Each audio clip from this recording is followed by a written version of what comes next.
For digital marketers, bounce rate is one of the most important web KPIs. Typically, a high bounce rate suggests a problem or something that needs addressing. We won't trip ourselves up with definitions, we'll just assume that a bouncing customer is one that comes to your site and then leaves after only looking at one page. We'll also acknowledge that sometimes when a customer bounces, it isn't automatically a bad thing. But for today, let's assume if you have a high bounce rate, it's a problem and it needs addressing.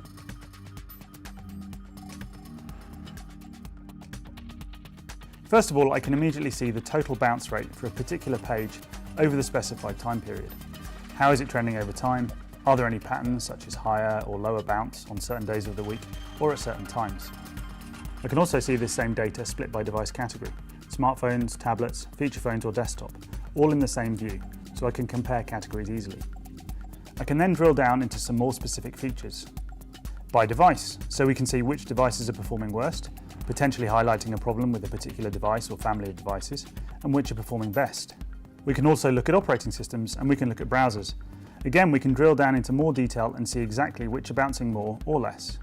Screen size is particularly important as, along with bandwidth, it's probably the most significant device factor when it comes to determining how visitors are going to respond to content, messaging, experience, and functionality on your website.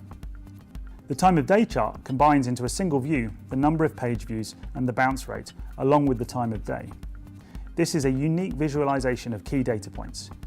With no additional analysis or investigation needed, marketers can immediately identify areas of concern or of opportunity.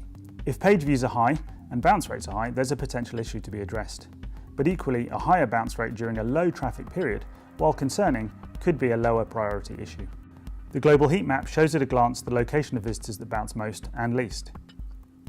As well as being able to view and manipulate the charts, each of the KPIs also has detailed data behind it, enabling much more in-depth analysis. So these are just a few of the examples of causes of bounce relating to device and context, and the kind of information that's now available to marketers.